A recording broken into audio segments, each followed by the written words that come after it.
Арыбаңыздар каналымдын кадырман угармандары.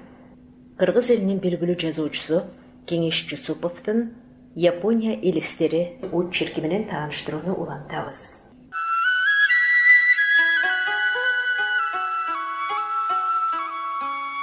Ашкери сулуу Кинзанын азгырыгы. Кинза күмүш көчө, Япониянын күзгүсү. Япониянын даңазасын реклама көтөрдүбү? Кинзадагы жаштар, кумар оюну, пачинко, суктануу жана көңүл калуу. Көчө жалаң гана машиналардын энчиси дегенге мен көп кошула албайм. Ал адамдын басып турган эс алар жайы гана болбостон, көчө адамга таалим-тарбия берери абзел.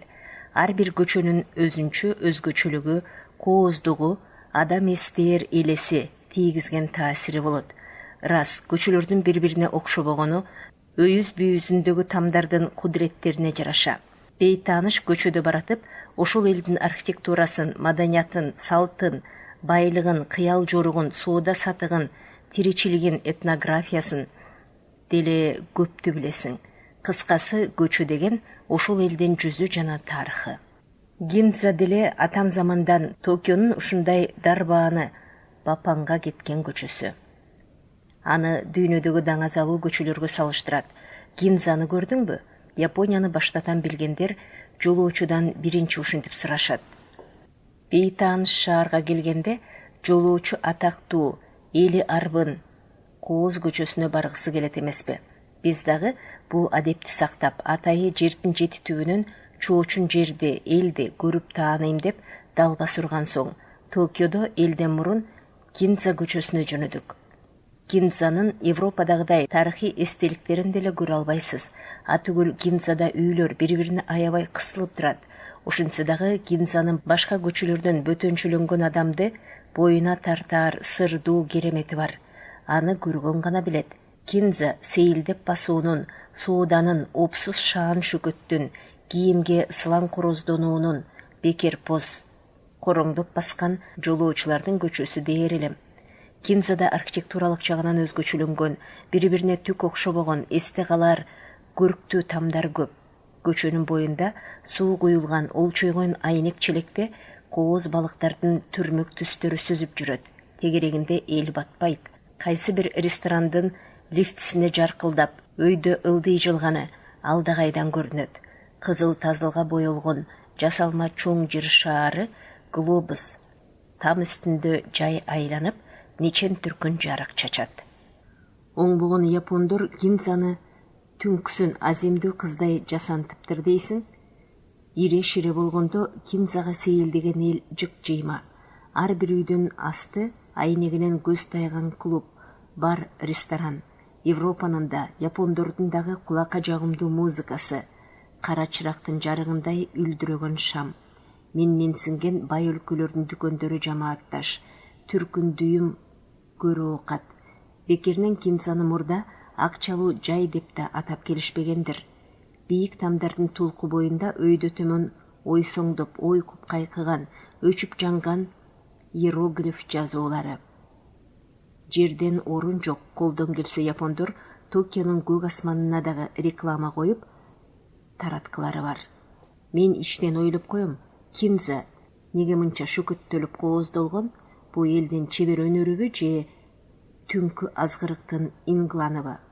Чыныгы Кинза деп аталган көчө өтө эле узун эмес, баш аягы 2 чакырымча келет го. Анын бир учунан экинчи учуна замат деле чыгасың. Анткени менен тажабайсың.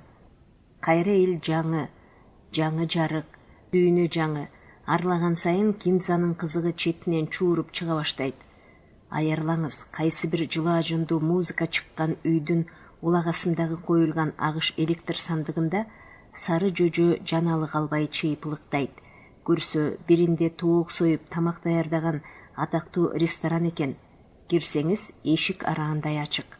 Кинзанын көчөсү машинанын чуусунан жекшембиде гана эс алат. Бүгүнү машина жүрүүгө өкмөт тыюу салган. Токиолуктор куттуу күндө жөө жүргөндөрдүн бейиши деп коюшат. Анан кантишсин, кымкууттун ажаанынан бир күн болсо дагы кутулуп, ушул тектирдей жерге кекилектей корголошот. Анда кое кал, Кинзанын көчөсүндө элдин кыжы-кыжысы күчөп, балмуздак сатылып, балдардын каткырык күлкүсү чыгат. Өздөрүн көрсөткүсү келген чойокелер суйкая басышат. Сууда кызып, арбып дарбыган дүйнө күндүн өкүмү. Бу чунак япондорун дагы рекламаны эби менен коюп, нака келиштире кооздогонго маш. Европалыктардыкындай обу жоктук, көйрөңдүк, менменсинүү азыраак. Реклама жасоочу атайын агентстволор бар. Алар Япониянын түгөл булуң бурчунда, дүкөндөрүндө, мейманканада, ресторанда, жолдордо, көчөлөрдө, кымындай мисвактан, тиш чукуурдан, ширеңкеден, китеп журналдан тартып, олчойгон самолетко чейин кооздошот. Ылайым реклама бир гана соода садыкка чакырбастан, адамдын жаадысынан чыкпагандай, эстетикалык таасир калгыдай жарашыктуу жасалгаланса, атаганат кана буга не жетсин? Эшигинин алдында этибар жазуусу, жасалгасы жупуну же жасалганын башкага көрсөтө албаган айдактатма фирма, ишкана кимдин болсо дагы көз жаздымында кала берери чын. Менимче ар бир өлкө рекламаны жасаганды, пайдаланганды намыс кылбай эле бири-биринен үйрөнүш керек экен. Айрыкча бу жагынан түздөн түз тиешеси бар дизайнерлер, сүрөтчүлөр, соода кызматчылары көбүрөөк көңүл бөлсө. Кайда жүрсөң дагы жаркыган жакшылык, шам отундай сулуулук көрсөң дагы пенде эмессиңби? Айрыкча бу жагынан түздөн түз тиешеси бар дизайнерлер, сүрөтчүлөр, соода кызматчылары көбүрөөк көңүл бөлсө. Кайда жүрсөң дагы жаркыраган жакшылык, шам отундай сулуулук көрсөң дагы пенде эмессиңби? Аттиң. Ушу береги дагы биздин жерде болсочу деп алдын ала тилейт эмессиңби? Фрунзем эске түшөт. Анда жакынкы жылдары жарык менен көчөнү, үйлөрдү жасалгалоо көбөйө баштады. Келечекте көчөлөр дагы жарыкка, неон шамдарына толооруңа үмүт кылдым. Ырас, биз жашаган коом капиталисттик дүйнөдөн башкача деңизчи. Муну баарыбыз түшүнөбүз. Өлкөбүздө жеке менчик, кызыл чеке түшкөн, жан кешти эрегишүү жок. А бизде акыйкат социалисттик мелдеш бар. Киши менен киши, бригада менен бригада, колхоз менен колхоз, аймак менен аймак арасында мелдешке чыгышат. Ар бирибиз экономикалык көрсөткүчтөр үчүн гана бир беткей мелдешпестен, ал жасаганыбыздын кооздугу, сулуулугу, рухий адеп ахлактыгы жагынан озуу, маданияттын өсүшү жана реклама жагынан дагы мелдешүүбүз керек. Япондор айтышат, өзүбүздө жасалгалоого, башкаларга реклама кылууга кээде акындарды, жазуучуларды, сүрөтчүлөрдү, композиторлорду, режиссерлорду үндөйбүз. Алардын бизге пайдасы чоң. Геттин баамында Япондун кайсы бир акын жазуучулары, музыканттары дагы телевизордон кофе, эркектердин кийимин, атүгүл момпусуйду реклама жасашып, акча табышкан учурларын көрөбүз. Япондор өздөрүнүн гана белдүү адамдарын албастан, дүйнөлүк өнөрдүн эң мыкты белгилүү адамдарын рекламага чакырышат. Алардын көбү фото чыгаргычты, радио кабылдагычты, же мотоциклды, же чүйгүн тамак ашты, тиричиликке керектүү майда баратты мактап жар салышат. Поезд ичинде, кафелерде, метродо атырды даңазалаган Италиянын актёру Марчелло Мастрянинин сүрөтүн көрүп атып тажадык. Япондор ар бир үйүнүн бөлмөсүнө кар, ай, лилия, подъездерге толкун өңү, деңиз жылдызы, таңкы жел, кыштактарга бияктан Фудзи көрүнөт, кафелерге менин кымбаттуум, экөөбүз биргебиз, өбүшүү жана башка ресторандарга, көчөлөргө, тоолорго, көлдөргө, токойлорго адамды кызыктыраар, кыялдантаар назигатты коюшат. Бул дагы өзүнчө реклама. Кинзада жүрүп, Фрунзе көчөсүндөгү кыздардын аттары коюлган дүкөндөрдү эстедим. Назгүл, Айгүл, Наташа жана башкалар. Дүкөн деп жайдага айтып койгондон көрө, кыздардын атын коюп койгонубуз дурус дечи. Ошентсе дагы дүкөндөрдүн нагыз өзүнө мүнөздүү реклама, аттар али жетишпей жаткансыйт. Туу арасындагы, көл кылаасындагы, токой ичиндеги дүкөндөргө, кафеге, ресторандарга, мейманканага адамдын жүрөгү жылыр, сонун аттар керек болуп жүрбөсүн. Жер үстүндөгү адамдар эрегишүү, тең тайлашуу, жөөлөшүү, текеберлешүү, тажал, жаңжал, опузалашууну коюп, андан көрө бейпилдиктин рахатына ар биринин жакшы адебинен, тажрыйбасынан таалим алып, алакасын күчөтүп, жашоолорундагы сулуулукка суктанып, таттуулукта жашоо керек белем деп, кичине киши болсоң дагы кээде ойлоп жибересиң. Жаңылышпасам, япондордун жөнөкөй, эмгекчил, калың калкы башынан оор азапты кечирген, эзелтен чыдамкай, өжөр, жаңыны тез кабыл алган, сулуулукту, табиятты сүйө билген эр жүрөк эл. Алардын убакытты, экономиканы үнөмдөөнү, кичинеби, чоңбу, ар нерсени так, көрүктүү, бышык ыкласта жасай билүүнү, жаңыны кабыл алып, аны пайдаланууну, соода сатык жүргүзүүнү, дизайн өнөрүн, реклама түзүүнү тартынбай бөлөк элдер үйрөнсө болгудай чагымда. Гинзаны чечмелеп, эбиреп отурса, анын үрп адатын, шамын, жасалгасын баяндоого шаа жетпейт. Бул көчө жөнүндө чыныгы сүрөттөр, боек менен тартылгандар, ырлар, аңкеме, повесттер, роман, пьеса, кинолор бар. Анысы деле жетишсиз, дагы эле шайыр көчө зыйнатын эч ким толук айтып бүтө элек. Гинзаны канча кобурасак да, улуттук сыймыктагы көчө. Ал заман менен тең жарыша жүрөт, тез өзгөрүп, шойкомдуу кийинип, жаңыланып турат. Анын өң түсүн, кереметин, турпатын көрөр саам, ошол замат киного же сүрөткө тартып калуу керек. Ошондо гана Гинзанын көз ирмемге токтогон элесин көрүп, кармап кала аласыз. Бейтааныш өлкөдө жүргөндө адам башкалар менен өзүн, эли менен элин, жери менен жерин, тарыхы менен тарыхын, маданияты менен маданиятын салыштыра кетмей адаты бар. Деле адам баласы акыл эс, билим, маданиятты салыштыруу аркылуу алат эмеспи? Адамды өзүнө салыштыра билбеген адам башкаларды терең түшүнө албайт. Чернышевский. Японияда жүрүп, ГГде Фрунзедеги Дзержинский кыябанын эстечү болдум. Шаардын ичиндеги береги бактуу көчөнү эзелтеден жакшы көрөм. Ушул көчөдөн шаардын жүзүн байкайсыз. Гүлзарлуу, саябандуу, мемиреген кенен бак. Фрунзеде бири-бирине окшобогон тамдарды ушул көчөдөн гана табасың. Жылдын 4 мезгилинде эл өксү болбойт. Абышка кемпирлер неберелерин баг ичинде ойнотуп отурушат.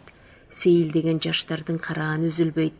Чоочун кишилер менен сүйлөшкөндө шаардын жүзүн көргөзгөн Дзержинский кыябанын айтып, мактана да кетем. Кээде ашыра чапкан жокмунбу деп чоочулайм. Бул көчөдө али башка эл суктанаарлык нерсе болбосо керек. Арине Европадагы, Азиядагы жана биздин эл өлкөбүздүн айрым шаарларындагы атактуу эски көчөлөрүндө тамдардын эң алды жалаң удама удаа дүкөндөр, тамагы чээр чакан жайлар келет. Мында түркүн инам, эски китеп, момпосуй, жашылча, кийим, бал муздактар, элдик оюнчуктар саткан дүкөндөр жана кафе ашкана. Ал эми биздин Дзержинский кыябаны мындай шаңга өтө жарды. Көчө деле биздин үйүбүздөй ажарлуу, кутман, үзүрлүү болсун. Келиңиз окурман, кыялданалы. Буюрса, бир пас жылдар өткөн соң Дзержинский кыябанынын чар тарабынан машиналар тумтак токтотулат. Көчөлөрүндө кишилер чиркеме майда вагондорго түшүп сейилдеп, айланып жүрөт. Гүлзардагы куштардын сайраганы, балдардын чурулдагы менен үн алышат.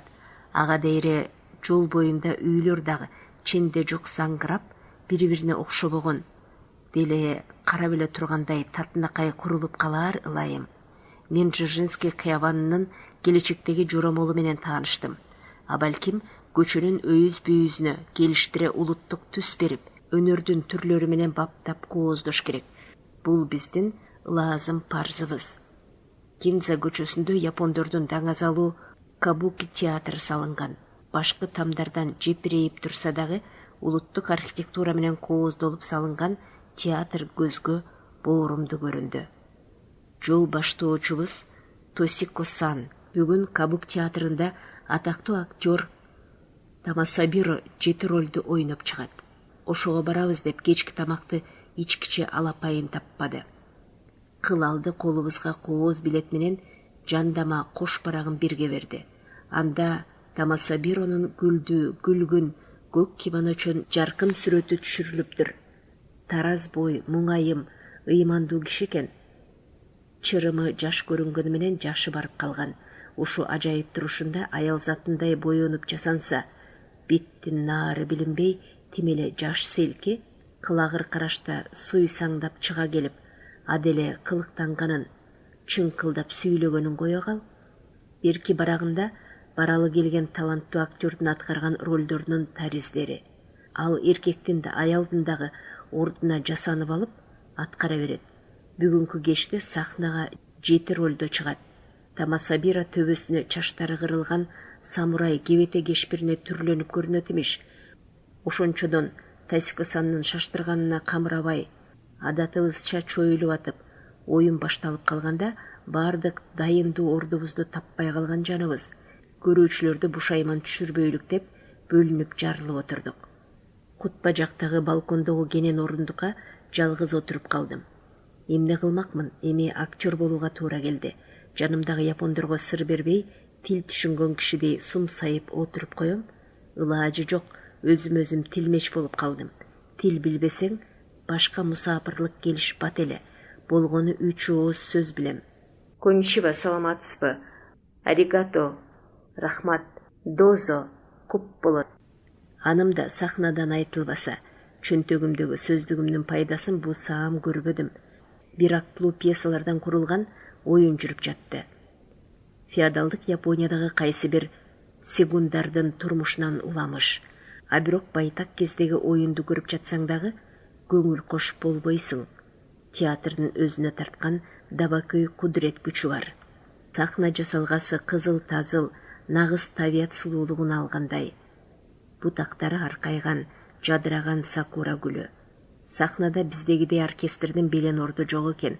Солуптада саналуу музыкачылар отурушту.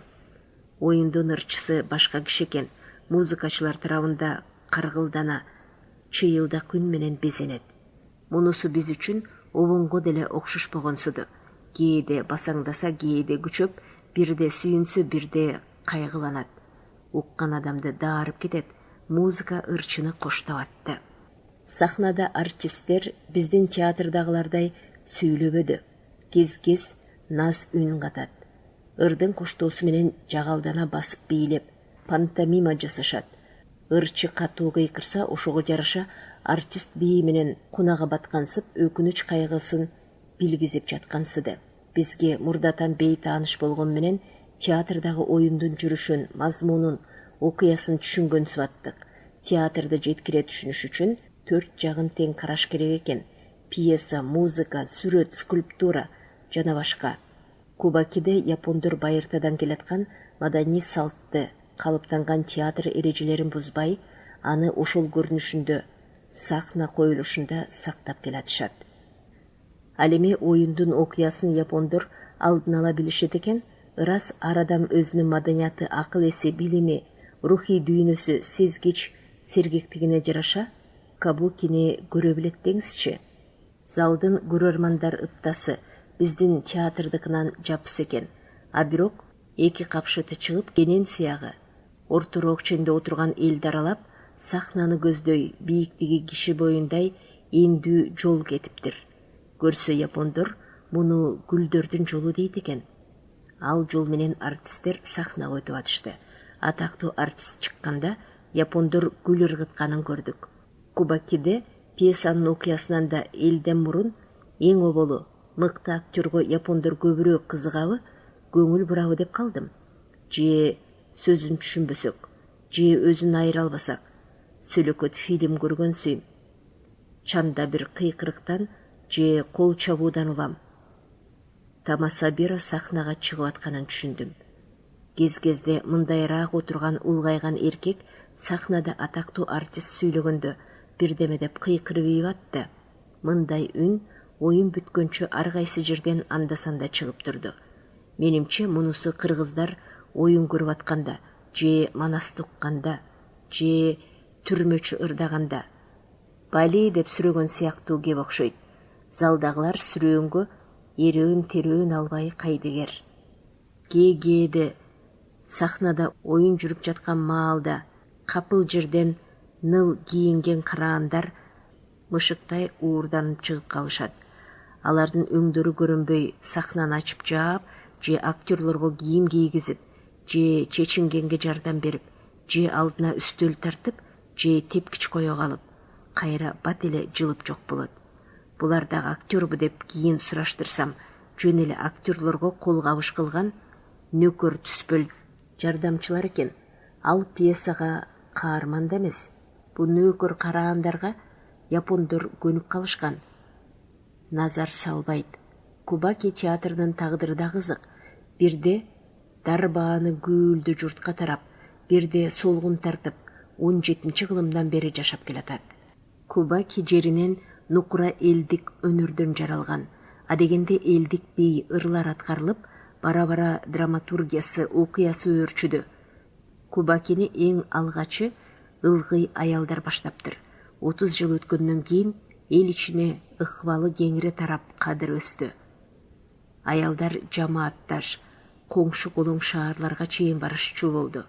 Кубакидеги бийлер элге кеңири тарап, шаардагы көпүрөлөрдө, аянтчаларда аткарылды. Бийиктеги төбөлдөр аялдардын бийин жактырбады.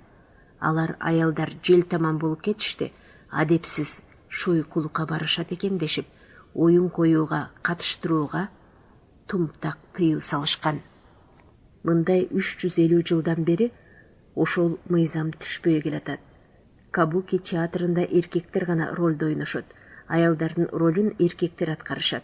Бу жагынан дагы атагы элге кеткен таланттуу актерлор чыккан. Ар бир феодалдык башкаруу учурунда Кабукинин бирде күнү тууп, бирде күнү түшкөн. Бара-бара аны жандандырган таланттуу драматургдар, актерлор, сүрөтчүлөр, музыкачылар болгон. Кабуки адегенде эс алып, көңүл ачар жай катары башталган. 3-4 кылым жол басып отуруп, эми минтеп акыры элдик руханий байлыкты көрсөткөн улуттук театрга айланды.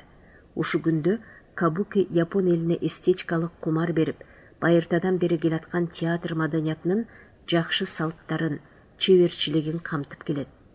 Мында азыр көп көрүнүштүү пьесалар да жүрөт. Театрга келген киши музыканы, сөздү угат, актердун талантына суктанат, сүрөттү, элдик бийди, пантомимага чейин көрө алат. Танапис учурунда театрдан куркол чыккым келбей, инам саткан дүкөнчөсүнөн театрдын жасалгасындагы куурчак кейипкерин сатып алдым. Бул кырмызы кимоно кийген япон аялы. Ушу күндө китептердин арасында Кабукиден алынган эстелик жүрөт. Беймаал караганда Советтер Союзуна 2 жолу келген, кызык элес калтырган Кабуки театрын соңуркап эстейм. Кымбаттуу окурман, Кабуки театрын бир көргөндүгүм жөнүндө чакан аңгеме курдум. Кабуки дайынын деле ийне жибине чейин баяндоо үчүн театрдагы оюндарды бүт көрүп, Япон элинин тарыхы, салтын, психологиясын, философиясын, музыкасын, бийин, сүрөтчүлүгүн жакшылап билиш керек. Үстүртөн болсо да театрды чала моңол айтууну туура таптым. Анткени сиздей дилгир адамды ошол өлкөдө, анын байыртадан келаткан ары өзгөчө маданиятына кызыктыргым келди. Сизде ошо айткандарга бир аз гана ыклас, далалат болсо бүттү. Менин ишим оңунан чыкканы, калганы өзүңүзгө жараша. Кинзанын биз көрөлек кызыгы али алдыда. Негизги чоң кинзага танапташ бир нече кууш, кыска көчөлөр бар. Япондор буларды дагы кинза деп коюшат. Мындай көчөлөргө кинза 1, кинза 2 деп коюлган аттар уланып кете берет. Ушу береги тар көчөлөрдүн Япониянын чын дүйнөсүн көрөсүң. Атайы сынамакка майда көчөдөгү жаркылдак иероглиф рекламаларды алып салса, анда көчө кунары жок, байкуш кебетесин кийер эле. Тардыгын момундан билиңиз. Непада там үстүндө куугандан жан соогалаган качкын бир көчөнүн бир көйүзүнөн ар көйүзүнө оңой аттап кетмек. Кинзанын тегерегиндеги көчөлөрдү араласаңыз, кадам сайын түнкү дүкөн, кафе, стриптиз бар, клуб, ресторанга урунасыз. Эшигинин улагасына капталына иероглиф жазуусу бар кызыл-тазыл панар шамдарды самсаалата илишкен. Анысы желге ыргалып шуудурап турат. Эшиктери жымырылса дагы ичинен коңур күү, музыка же экилүү күлкүлөр угулат. Кайсы бир үйлөрдүн кыңая ачылган эшигин абайласаңыз, кас катары тизилген бут кийимдерди көрөсүз. Коңурсуган жыт жыбыры күңкүп мурунду жарат. Үйдүн төрүндө чыңкы бою көрүнүп, кыйкас талмоорсуган орундарында ырсаңдашкан же уйкуга карамыктаган ным-жан кемелине келелек боз уландар менен кыздар. Түтүнгө ыкшыган кейип кепширине караганда булар нашаачылар эле. Кээ бир үйлөрдүн эшигинин алдында картаң же жаш аялдар же эркектер түрүү рекламалар өткөн кеткенге жакындап, күңкүлдөп же көз кыйыгы менен чакырган ишаратта кыязы.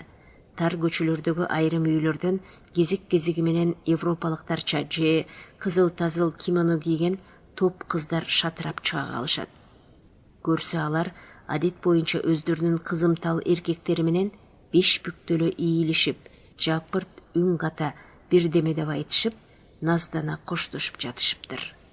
Кечкиси Кинзанын айрым жеринде алдына 7-чи кара чырактын илебиндей шамын жагып, ныпча кийген түрдүү баш катырма чүйүүлөрдү, жазууларды туш тарабына илип, эскирген китептери жанында адам тагдырын жуурган балчылар отурушат. Арасында жашы бар, карысы бар, кээси жыл эсебин сүрүштүрүп же жылдыздар аркылуу, кээси алакан отунан, кээси өң алаттан жана башка толгон токой жолдор менен пешенеге жазганын айтып, жады көйлүк кылышат. Нускоону оозеки же өзү жазып берет. Көпчүлүгүндө атайы басылып коюлган даяр маслетти колуңа кармата салат. Булар көбүнчө сороюп жалгыздап отурушат. Ишенчээк кишилер анда-санда колго тиет.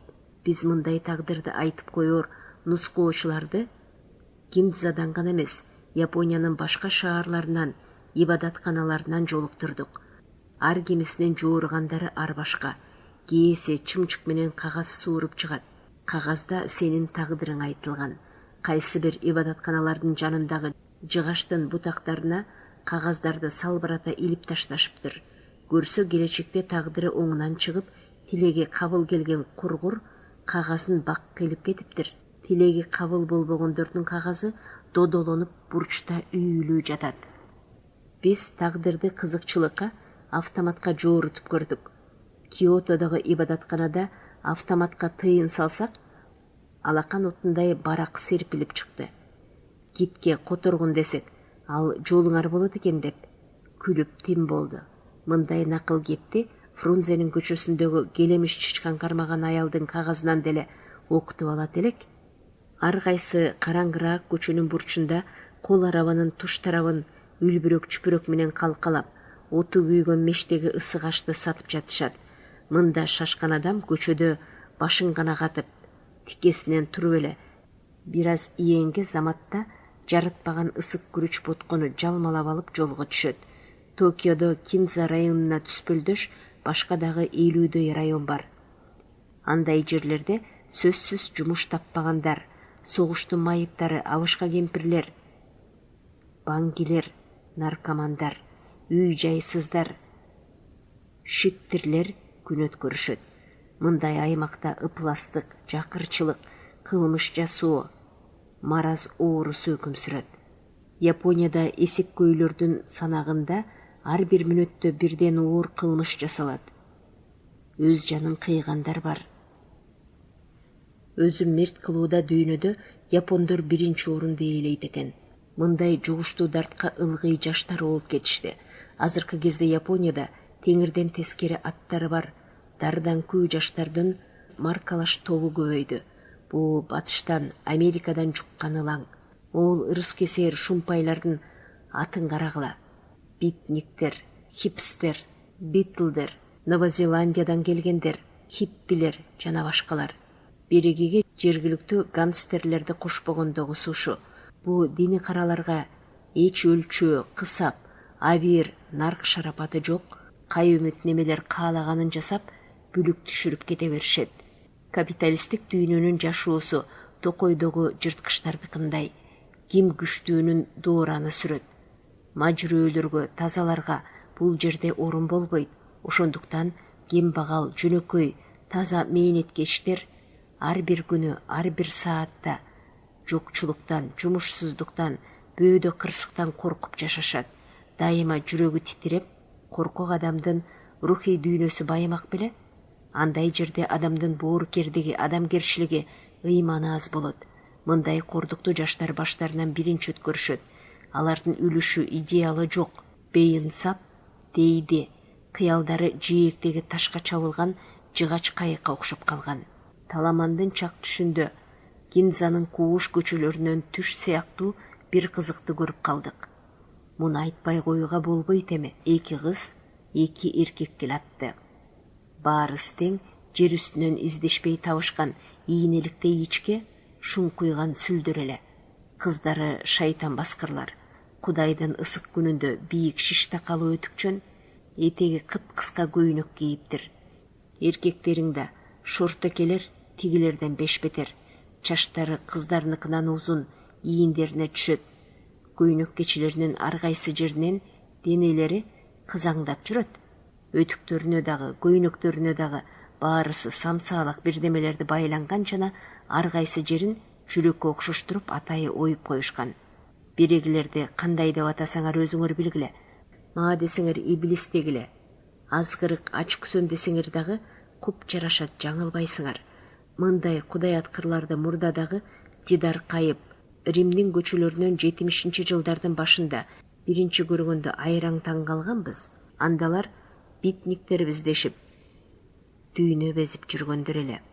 Римдеги сүрөтчүлөр жашаган айтылуу бир үйдүн тепкичин бербей, баарынан кечип, күнөстөп жерде жатышкан. Биз алардын буттарын аттап аралап өткөнбүз. Ошондо көп битниктерди көргөндө коркконумду айтпаңыз. Ал эми могул Япониядан көрүнгөн кепширлер бизди зааркантты. Кунун кеткирлер римдиктерден алдаганча ашып түшүптүр. Теребелди эч этибарга албаган сылаң корооздонуп, текеберлене өтүп баратышты. Биз гана түгүл, башка бирөөнүн көзүнчө эзели күлкү кайгысын билгизбеген, ыйбаа кылган, сылык сыпа япондор да өздөрү жаңкы кебетеси кеткендерди жактырбай карашканын байкадык. Япондун дагы бир кумар оюну пачинко экен. Кайсы шаарына барбагын көчө баш сайын кур эмес. Бул азгырыкты капиталисттик доордун алдооч баштыгы деп атаар элем. Пачинко келиштире жасалгаланат. Анын автоматтары чоң залдарда каз катар тизилет. Андан эл өксүбөйт. Чакан автоматтарда бирден киши ойнойт. Майда тоголок упай таштар автоматтын боорундагы тик сайылган темирчилердин арасынан жол таап аралашып келип, акыры бош чөнтөккө чууруп түшөт. Оюн анчейин деле татаал эмес, оңой экен. Бир эле көргөн кызыгып ойной бергидей. Эң оболу тоголок таштарды сатып алат экенсиң. 100 йенге 50 тоголок таш аласың. Анан колу жолуң бош, каалашыңча кояй деген киши жок. Ойной бер. Сол колуң менен таштарды уясына салып ийип, оң колуң менен тутканды тартып каласың. Оюнга акылың, күчүң коробойт. Баңгидей отура бер, колуң гана таш салганды, тартканды билсе бүттү. Ошончо татаал жолунан өткөн тоголок ташыңды жазып тайып, белгилүү тешке кокус чогултсаң, анда сенин утушуң болот. Ошондо упай ташың көбөйгөнү. Акыры ошого жараша байгеңди аласың. Аның деле чекеңди жылытпаган неме? Момпосуй же тамеки же ушундай бир алдооч баштыкты колуңа карматат. Пачинко оңой оюн, шайтан азгырма, кумар оюн.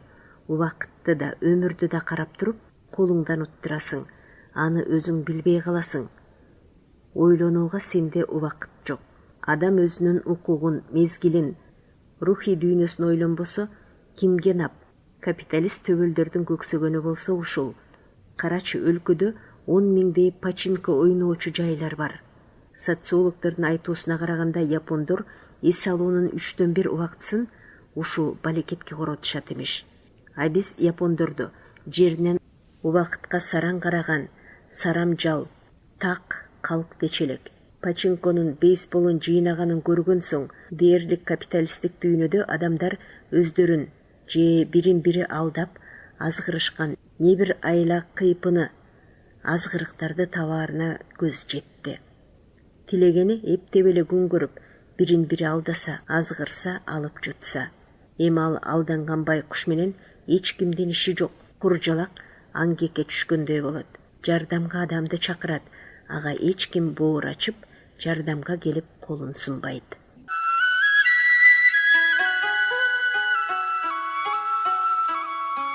Достукта чек жок. Дос сөзү, иши менен. Советтик элдин достору көп. Ленинди орус тилинде окугум келет деп тилейт. Сюзо Сага.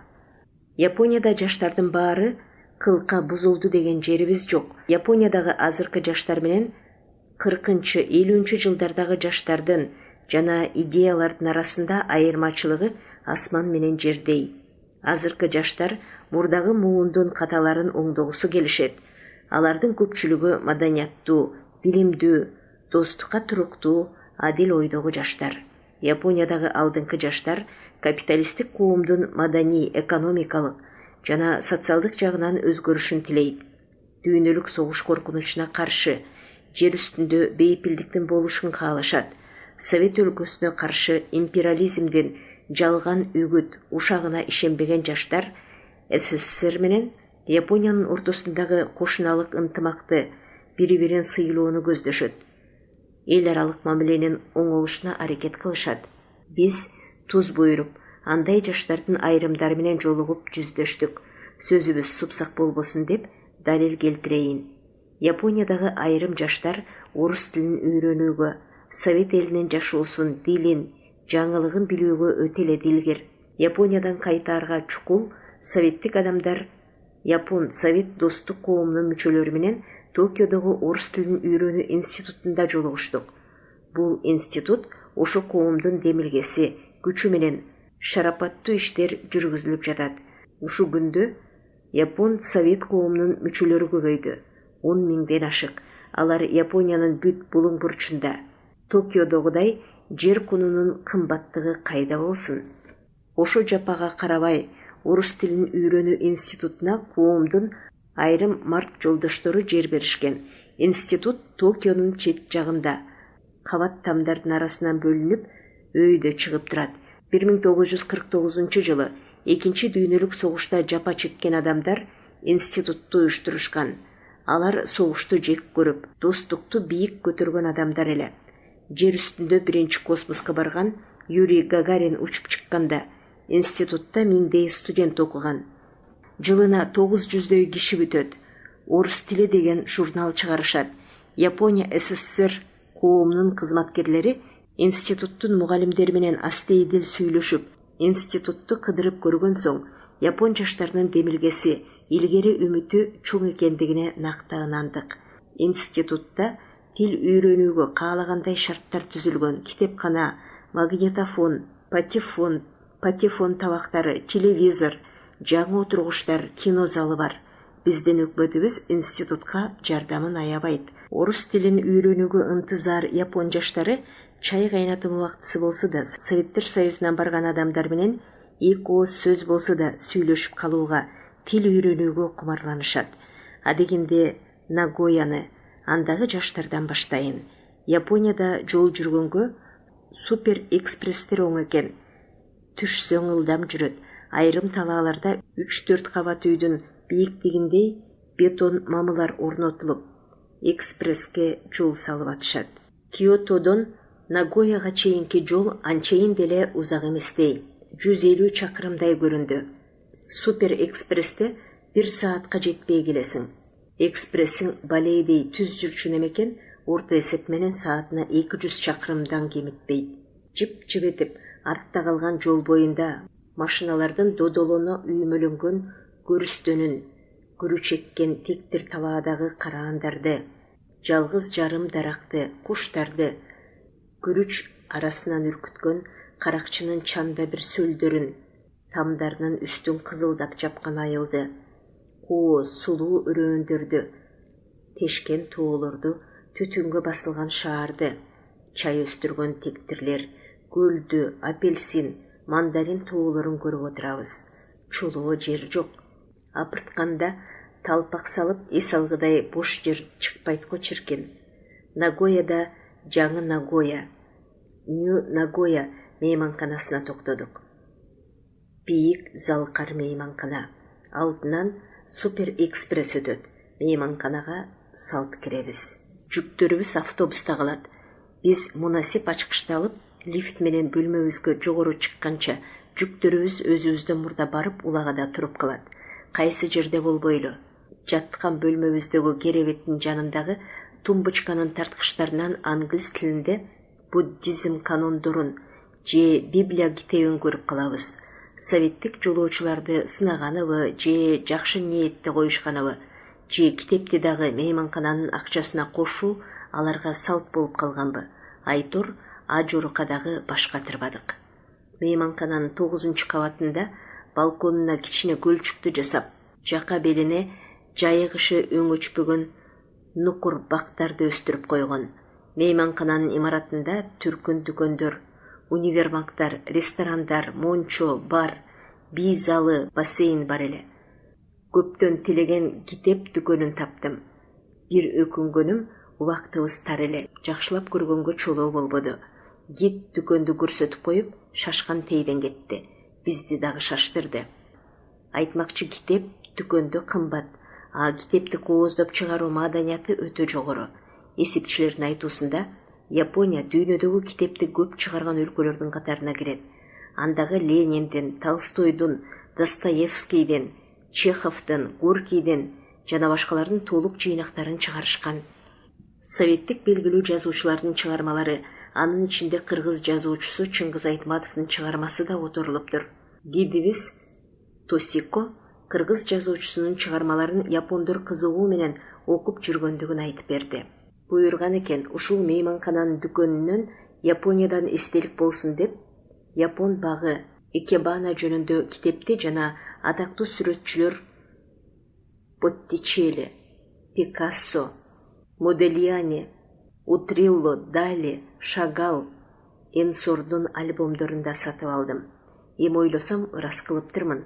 Япондордун кебине түшкөндө айрым жолдошторум эмне магнитофон, радио кабылдагыч албадың деп кейип калышат. Ага өкүнбөйм. Темир дегениңдин өмүрү кыска. Ар жак бер жакта сүйрөп жүрүп, тамтыракайын бир күнү чыгарасың. А китептин өмүрү темирден узак. Китеп биздин байлыгыбыз. Кээде ала келген китептерди текчеден алып, кайра карап, барактаганда суктанасың, ыраазы болосуң. Аным атадан балага калар эстелик тумар эмеспи. Нагон ажайып кооз шаар экен. Үйлөрү 4 бурч келип, бирине бири окшобогон тамдар. Мунун 2 миллиондон ашуун калкы бар, метросу иштейт. Башка шаарларга караганда көчөлөрү кенен. Бул жерде узундугу 100 метр келген дагы көчө бар. Айыбы, багы тумтак, аз. Темир бетон жеп жуктап салган сейт. Шаар ичинин абасы таза эмес. Биз Нагоядагы маданий үйдө болдук. Ал жерден япондор көп нерсени билип чыгышат. Сайма сайганды, жип түйгөндү, галстук байлаганды, үйгө гүл тандаганды, мейман күтүүнү, чай берүү ызаатын, тамак аш, куурчак, оюнчуктарды жасоону жана башка толгон токой үй тиричилигине, жашоосуна керектүү кесип, өнөрдү үйрөнүшөт. Мындай окуулар шаарда 600дөй жеринде өтөт. Үйгө айрыкча аялдар келишет, 4-түн бири гана эркектер. Айына 25 миңдей адам окуйт. Окуу жумасында бир өтүлөт. Акы төлөп окуйсуң. Нагоядан биз Тёнити Симбун газетасынын кожоюндары жана кызматчылары менен редакциянын жаңы имаратында Япон совет коомунун мүчөлөрү жолугушуп маектештик. Газета 1942 жылдан бери чыгат. Тёнити Симбун газетасынын Токиодо дагы бир бөлүмү бар. Япониянын башка шаарларында типографиялар иштейт. Газета эртең менен 16 бет, кечкисин 8 бет болуп чыгат. Анын жалпы нускасы суткасына 2,5 миллионго чукулдап калат. Нагояда газетанын ооруканасы, балдардын музыкалык мектеби, кызматчылар үчүн курулган атайын үйлөрү бар экен. Газетанын Москва жана дүйнөдөгү чоң шаарларда кабарчылары коюлган. Азыр 4,5 миңдей кызматчысы бар экен. Андагы 150 адам Япон совет коомунун активдүү мүчөлөрү. Биз баргандын эртеси советтик 3 адамдын сүрөтү газетага чыгарылды. СССР Япон достугуна кайдыгер жана Советтер Союзундагы жаңылыктарды көрсө дагы көрмөксөн, укса да укмаксан болуп келген газета үчүн бул чоң жаңылык эле. Нагоядагы эстен чыккыс окуя Япон Совет коомунун мүчөлөрү менен мейманкананын 9-кабатында жолугушуу болду. Бияка окумуштуу да, жумушчу да, сүрөтчү да, согушка катышкандар да келишиптир. Жолугушууда отурган ар бир адам сүйлөдү. Менин эсимден кетпей турган кызык, маанилүү сөздөр сүйлөндү. Баарынын тилектери бир эле: достук, тынчтык, кошуналыкты сыйлоо, Лениндин идеясына, Совет элинин турмушуна кызыгуу. Кече орус, япон, эстон, украин жана башка элдердин ырларын чогуу аткаруу менен аяктады. Киши тилек менен жашайт эмеспи? Ата кыргызча сүйлөсөм, аны бир кыргыз же япон которуп турса деп коем ичимде. Мен кечеде Кыргызстан, анын маданияты, кыргыз эли япон маданиятын биле тургандыгын, жакын деле келээримде япон поэзиясынын жыйнагы Манясюну окуганымды, тилегимди кыскача сүйлөдүм.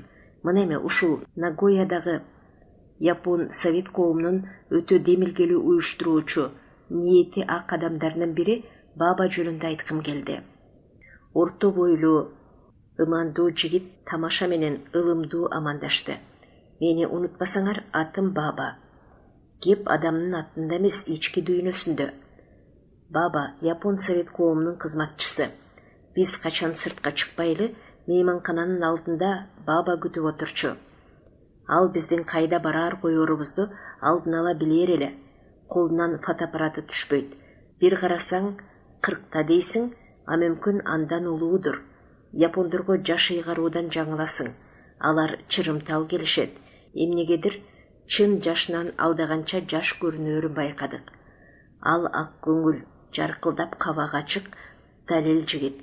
Ичине кир катпаган, кишини күлдүрүп сүйлөгөн Жарбаке, достукка, убадага бекем болчу.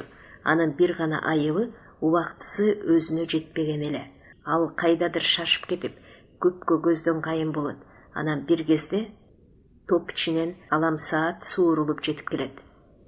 Эртең Нагоядан кетебиз дегенде, Баба Хигасияма деген жаныбарлар, өсүмдүктөр бапестеген гүл багында сүрөткө түшкүлө деп баарыбызды чакырып жүрдү. Чындыгында Хигасияма зоология жана ботаника гүл багында дүйнөдөгү чанда жолукчу дүйүм өсүмдүктөр менен жан жаныбарлар бар экен. Ал жерден Баба бизди сүрөткө тартты. Нагоядан узаарда эрте менен мейманкана алдында адебин жазбаган Баба уйкуга чайылган көзү менен бизди күтүп турду. Анын колунда советтик замандаштарына белеги бар экен. Ал кечээки тарткан сүрөтүн таң атканча кирпик какпай шашып чыгарыптыр. Дале кичине болсо дагы чын дил менен белек берүүнү, белек алууну япондор жолдошторуна назар салгандык катары көрүшөт окшойт. Адатка айланыптыр.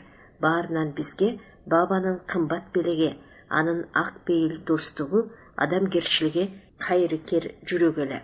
Нагоядагы экинчи жигит менен таанышканыбызга абдан кубандым. Нагоядагы Хигасияма гүл багында түшкөн сүрөтүбүздү улам карачу болдум. Папкасын тизесине сүйөй отурган ыманы ысык жаш жигитти эскеремин. Ал бизге Нагояны кыдырып жүргөндө Шашкеде келди. Качан көрсөң жылмайып, Советтер Союзу жөнүндө жантыгынан жата калып уккусу келген, орусча үйрөнүүгө жедеп, жан дилин койгон, эжелеп шашкалаң сүйлөгөн 26-дагы ийкемдүү жигит. Ал медициналык дарыканада мардикер. Айтып берсе, турмуштун оор запкысын көргөн, ата-энеси жок тоголок жетим. Ал кайсы бир аймактан келген, саганын окууга, үй бүлө курууга караманча акчасы жок. Сюзо Сага окшогон жаштар бул өлкөдө миллиондуп саналат. Сага ушул күнүн Советтер өлкөсүнөн келгендерге барайын деп атайы суранып алыптыр. Советтерден мейман келген мындай учур дайым эле боло бербейт. Тил үйрөнүүгө карандай эрк, эмгек керек. Экинчи нан табаары меймандардын шарапаты менен жүрүп, Нагояны бекер кыдырып алат. Өзү деле жашаган жеринен ажайып гана ибадатканаларын жакшылап көрө элек. Эмне үчүн орус тилин үйрөнөсүң дедик сынамакка. Мен Японияда кайсы идеяны таяныч кыларымды, кимди ээрчиримди билбей келдим, деди ал. Акыркы чечимим жөн эле айбанча жашагым келбейт. Эми коом, турмуш, эркиндик, саясат, адам, күрөш жөнүндө билгим келет. Аны жалаң гана Япониядан биле албайсың. Мунун мүдөөсүнө орус тили аркылуу жетем го деп ойлойм. Сөзү Сага ымандай сырын жашырбады. Жол тоо көп. Японияда жашаган татаал дүйнөнү, заманды эрте түшүндү. Таанып билүү кыйын. Кылымдардан бери тамырлаган улуттук аң сезимдин, адеп салттын торунан чыгып кетүү тозок. Бир канча күчтүү диний мазаптар, секталар жашайт. Япониянын өзүндө бир канча саясий партиялар бар. Ар биринин баш айлантма үгүт насааты, шекер кеби ар башка. Орус тили аркылуу көкөйүнө тийген дүйнөнү таанып, көзүн ачкысы келет. Сага аларга азгырылбады. Ал орус тилин билсе, орус тили аркылуу көкөйүнө тийген дүйнөнү таанып, көзүн ачкысы келет. Мендейлер көп. Сөзү Саганын көзүндө, сөзүнүн майнабында уюлган муң, кайгы, чоң эрдик, көшөкөрдүк жатты.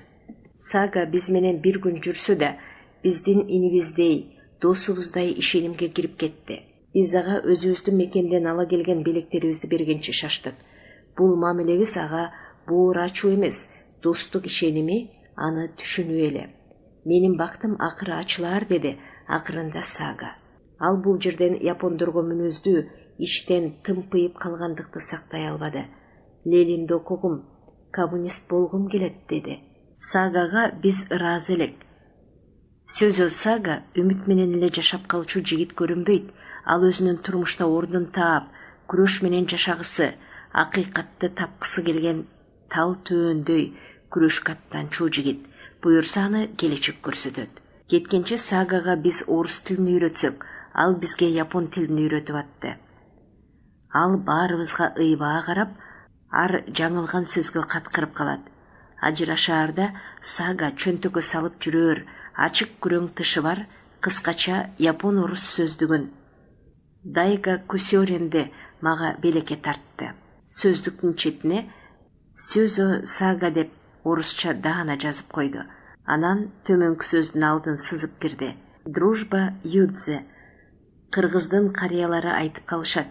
Жаштын тилегени келет. Муратың кабыл болсун, Сага. Не бир күлүстөн жигит аман бол.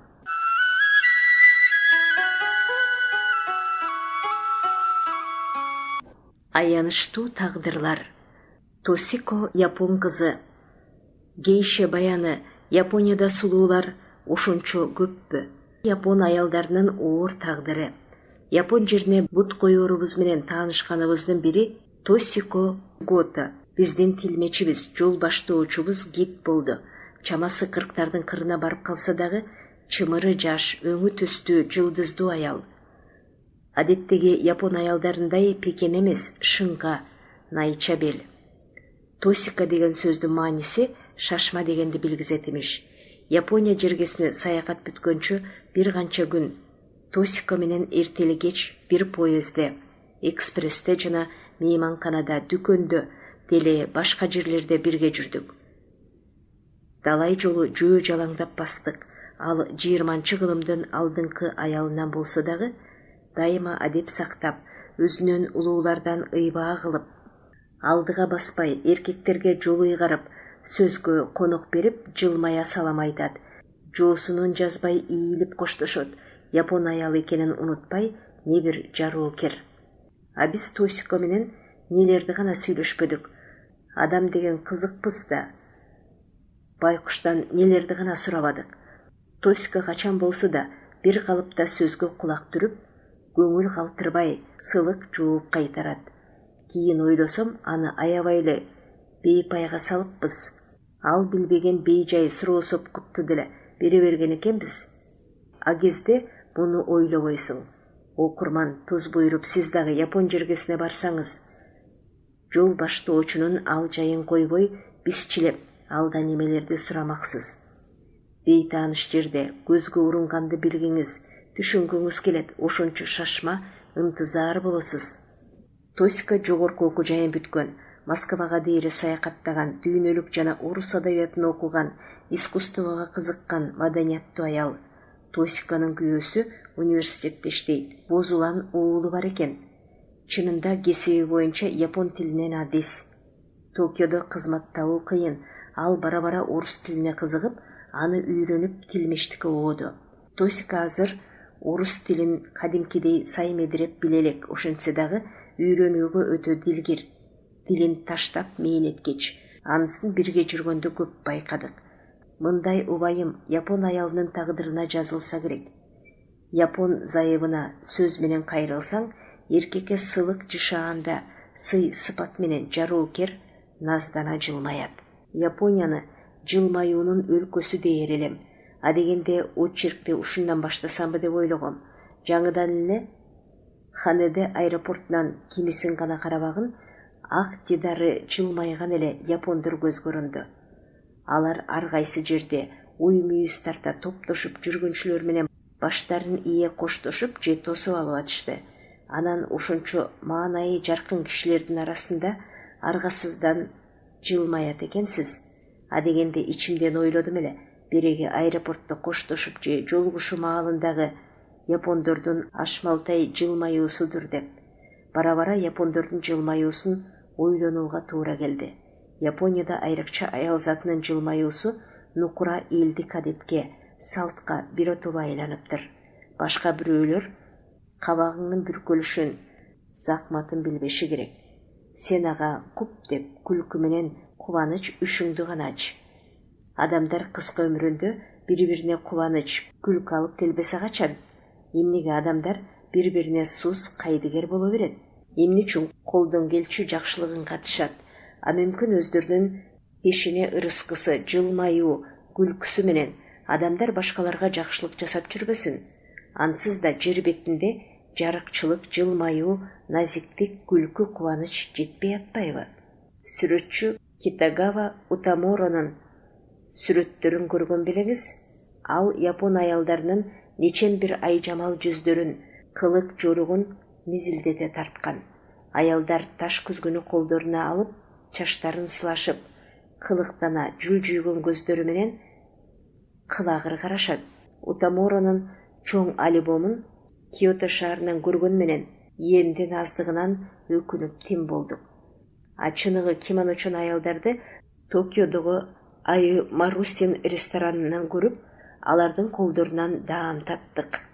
Ресторан борбордон четтебирээк жерде, бийик тамдардын кысымында калган жапызыраак там. Ресторандын ичи дагы тар экен. Укмуштантып сыйда, эби сыны менен жасалгалап аштаса, анысы көп деле байкалбайт. Экинчи кабатка ичке жыгаш тепкиштер менен чыктык. Ресторанда европалыктарча үстөл коюлган.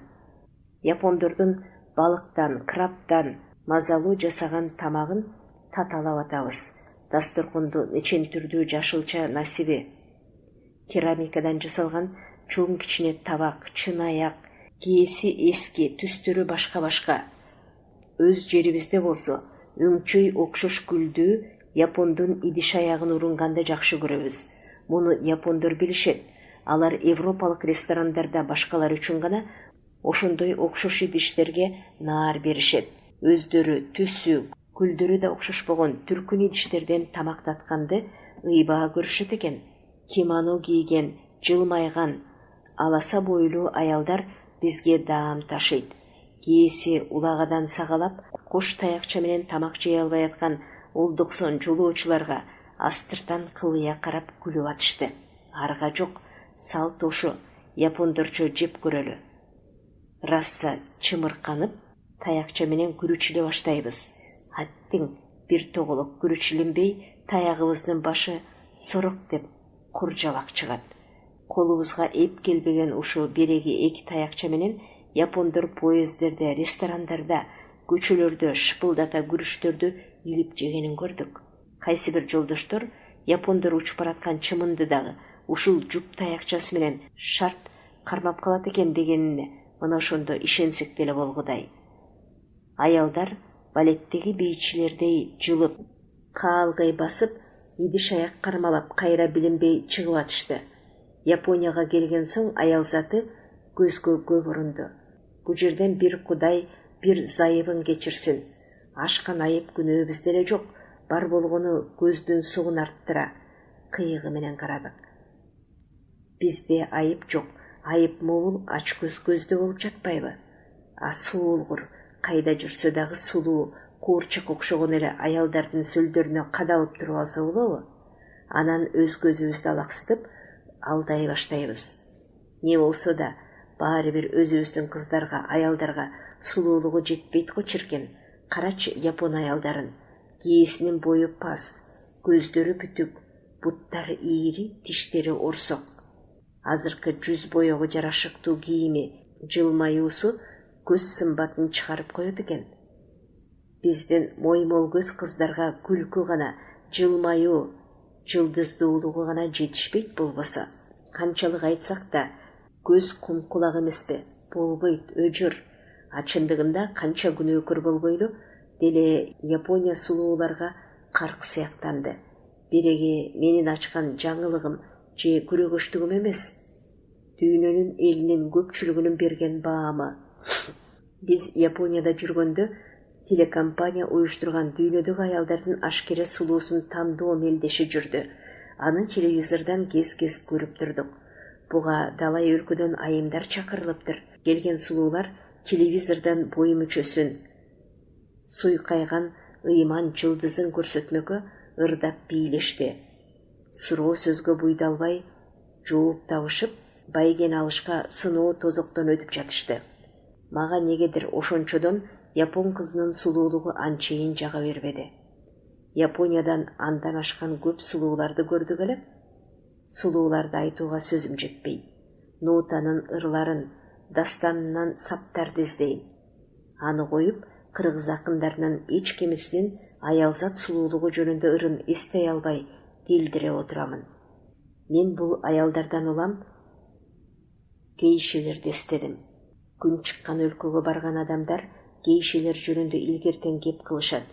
Гейша даңазасын билгени да, билбегени да, укканы да, укпаганы да жетөрдөгөн учуруп жүрүшөт. Бул кылымдап айтылган кеп. Ошондой апыртманын таасириби? Чындап айтсам, гейше десе бир желтаман аялдарды элестетип жүргөн экенмин. Көрсө жаңылышыпмын. Чындыкка көзүң жеткенден кийин ишенет экенсиң. Нукура гейшелерди коду үйдөгү таланттуу артисттер деп айтса болгудай. Алар назик, аргенбей кооз ырдашат, назлана бийлешет. Аша кабалуу сөзмөрдүгүн айтпаңыз. Гейше сымын алыш үчүн атайы окуу жайын бүтүш керек. Японияда гейше өнөрү байыртадан бери келатат. Азыр да алар бар. Гейшелер кымбат, жасалгалуу ресторандарда, кафелерде иштешет. Рас, баягы эрте замандагы салт санжыраны сактаган оболко гейшелер жок. Эми башка, шартка жараша өзгөрүштү. Байыркы элдик ырларды ырдап, күү обондо, самисенге ойноп, эски бийлерди бийлебей калышты. 20-кылымдын ала көөдөк адамы аны түшүнбөй, улуттук маданиятын чанып, мезгилдин азгырыгына алданып кетти. Байыркы күндө Японияда гейше деген сакталып калса дагы, анын саны азайып сейректеп баратат. Алар бүгүнкү күндө ошол өнөрдүн шарапатынан өңү, сулуулугу, жаштыгы менен гана жашап, жан багып калышты. Айой Марустин ресторанынан биз көргөн аялдардын тагдыры ушундай. Арасында картаңы да, жашы да бар. Токионун барларында 8000 чукул гейшебиз деген кыздар жүрөт эмиш. Ачык айтып ак сүйлөгөндө, алардын көбү чыныгы гейшелер эмес. Келген кеткен кишилерге күнүмдүк кызмат кылгандар. Түнкү оюн зоок жайларына иштегенге көбүнчө студент кыздар тез азгырылат. Алар Европаныкындай жасалгаланган түнкү ресторанда джаз оркестринин алдында бийлеп ырдашат. Бекер поз акчалуу жолоочулардын көңүлүн ачышат. Март жолоочунун чөнтөгүнөн канчалык сөлкөбай көбүрөөк чубуруп түшсө, кыздар ошого жараша акы алышат. Мындай кыздар найынсап, адепсиздикке баргандан кайра тартышпайт. Японияда селкилер үйүнө, бузукулук жайына конституция боюнча небак тыюу салынган. Ал эми жашыруун иштеген азгырма жайларды табуу оп-оңой. Чөнтөгүндөгү сөлкөбайга адеп ахлагына жараша. Байкуш япон аялдарынын тарткылыгы күч экен. Элдин тарыхын алып карасак, алардын көрбөгөн кордугу калган эмес. Япон аялы динге, феодалдык адепке, этикага баш ийип, эзелтен келаткан теңсиздиктен, эзүүдөн, салт адептен чыга алышпаган. Япон элдик ырын, арман кошокторун окусаңыз, аялдардын муң зарын, дартын угасыз. Алар кайда болсун, тең укуксуздуктун чынжырында кала беришкен. Үй бүлөдө аял эрин мазар туткан. Анын эркинен чыкпаган, айтканын кың дебей аткарган, кабагым кашым дебей, аял затынын ызаатынан жазбаган. Ал эми 100 жыл мурун япон аялына ыйык Фудзи тоосуна чыгууга такыр тыюу салынган. Ошентсе да япон аялдары бу оопас саралдын кыяматтан берки тиричилигине бүтөмөл жан киргизип, улам жаңы кан чуркатып келатат. Алар нелерди гана жасабады, жалаң үйдө отуруп, эркектердин кызматчысы да болуп, салынып, сыйпанып, ырырдап, бийлеп, эркектин көңүлүн ачты, чай ичүү үлпөтүн өткөргөндө кошулур. Экебана гүл жасап, сулуулукту жараткан да аял. Ошону менен чектелбестен, япон тарыхында таланттуу жазуучулар, акындар, коомдугу социалдык көрүнүштө таамай айта алган аялдардын өкүлдөрү чыкты. Япон адабиятынын тарыхында Мурасаки Сикибо, Сей Сёнагон, Идзуба Цикабо, Акадзама Эмон деген таланттуу аялдардын жазгандары дүйнө элинин маданий, рухий мурастарына айланды. Япон аялдары жерден назик да, өжөр да. Киото калаасында жыгачтан жасалган бир ибадатканасында алардын өжөрлүгүнө дагы бир таң калдык.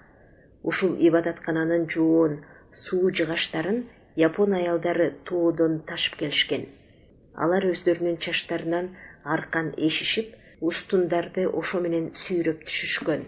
Демейде япондор менен сөз кылганда, күн чыккан өлкөнүн аялдары 2 дүйнөлүк согуштан кийин саясий, граждандык тең укуктуулукка, шайлоо укугуна ээ болду. Конституцияда тең укуктуулукка жетти деп айтышат. Бул кагаз жүзүндө, чындыгында жашоо турмушта теңирден тескери. А бечара япон аялдарынын укугу кагаз жүзүндө кала берди. Япон аялдарынан саясий, мамлекеттик ишмердүүлүктө көрүнгөнү жок. Алардын теңсиздиги, эмгегинин бааланбаганы, арзан күч экендиги биздин басма сөздөрдө нече ирет айтылды. Япониянын электротехника, кино, саат, сүрөт тарткычты чыгарган, нефть, дары, тамак даярдоо, кийим тигүү өнөр жайын, соодасын кыймылдаткан жалаң аялдар. Сөзүм супсак болбос үчүн Японияга келгендин эртесинде Sony электротехникалык фирмасынан көргөнүмдү айтайын.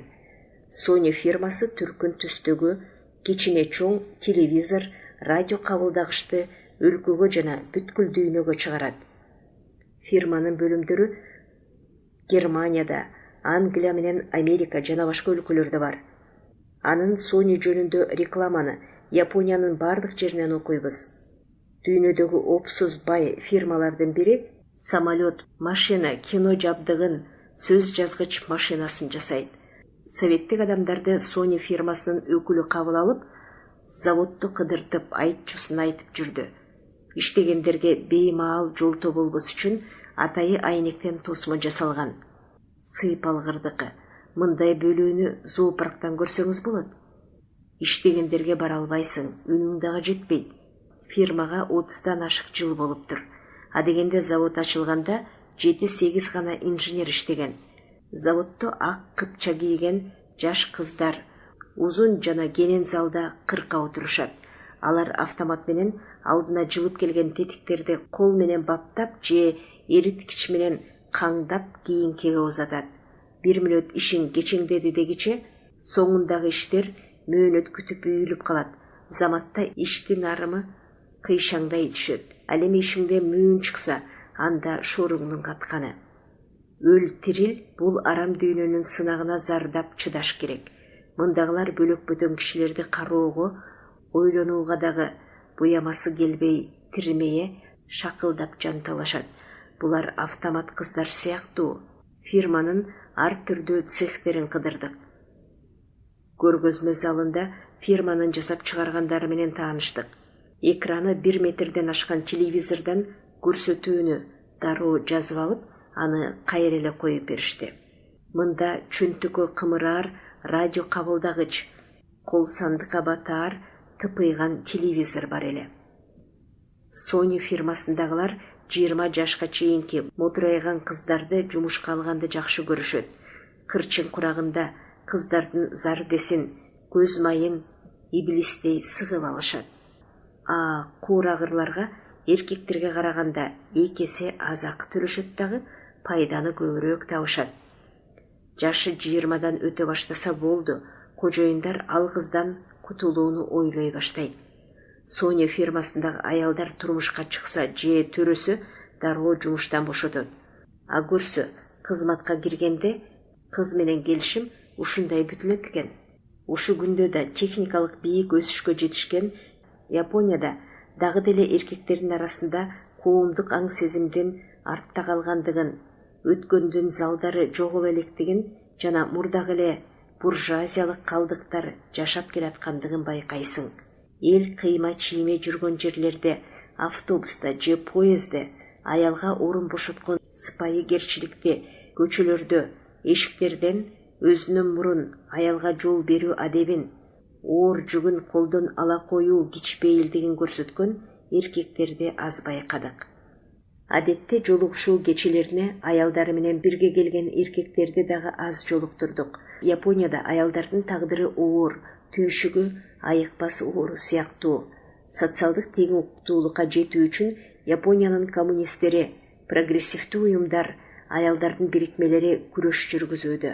Аялдар Япониянын мурдагы салтындагыдай кол буттан буулуп, үн сөзү жок куурчак сыяктуу үйгө үлпүлдөп отуруп бергиси жок. Алар тең укукка жеткенге умтулушат. Бул япон аялдарынын утулушу эмес, утушу болор эле. Аялдардын эмгектеги кара күчү ошончолук баалана бербейт. Алардын мээнети жамбайт. Аялдар жогорку окуу жайын бүткөн менен өз кесиби боюнча кызмат табышпайт. Киото шаарында Япония СССР коомунун мүчөлөрү менен мээримдүү, кызыктуу жолугушуу болду. Кенен залга япондор менен советтик адамдар аралаша маңдай тескей жайдар отурдук. Адаттагыдай куттуктоо сөздөр айтылып, биз көнүп алган Кушкер, Асахи, Саппоро пивосы ичилип атты. Менин катарымда муңайыңкы кыз Йоко Асида отурду. Асида картымак кыз. Жогорку окуу жайын бүткөнүнө кыйла болсо дагы чырайы жаш көрүнөт. Кесиби эсепчи. Азыр эмне кызматта иштейт дейсизби? Медициналык журналда айдакчы. Кесиби боюнча кызмат табылбагандыктан аргасыздан жамбагат да. Анын бир тууганы энеси бар. Алар Киотонун четинде жашайт.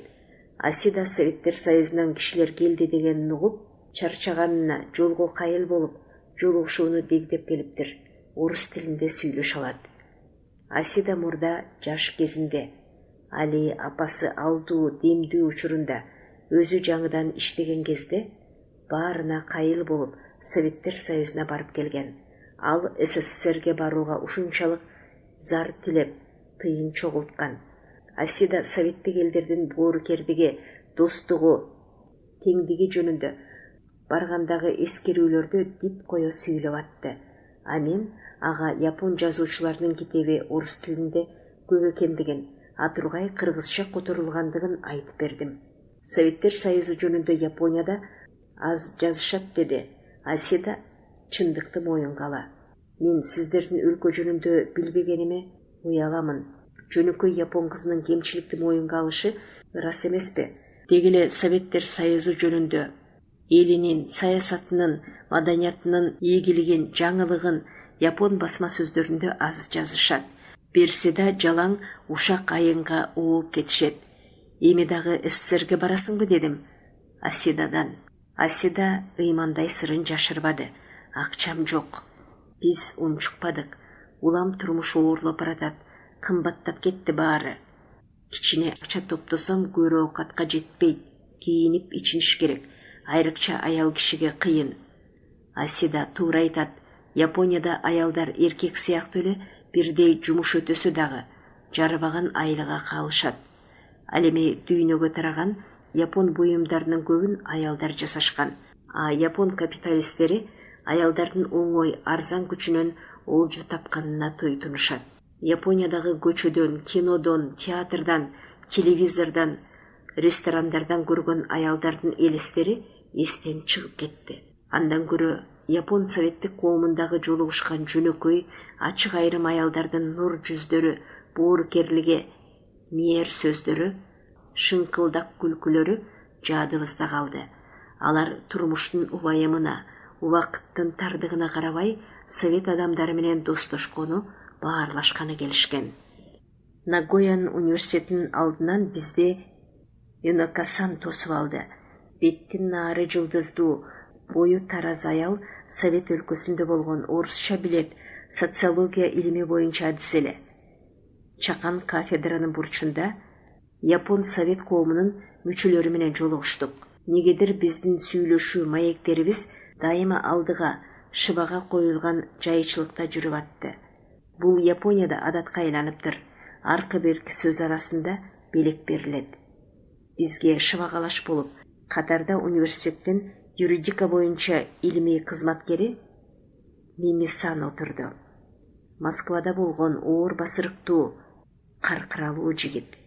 Өзүнүн диссертациясын Советтер Союзундагы айыл менен шаардын ортосундагы айырмачылыктын жоюлуп баратышы боюнча жактаган.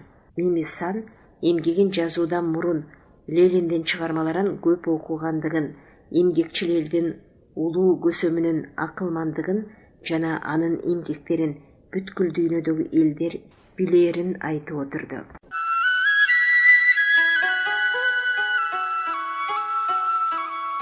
Сиздер белгилүү жазуучу Кеңеш Жусуповдун Япония элестери очеркин угуп жатасыздар. Чыгарманын уландысы кийинки чыгарылышта окуган Кипариса Сурахманова.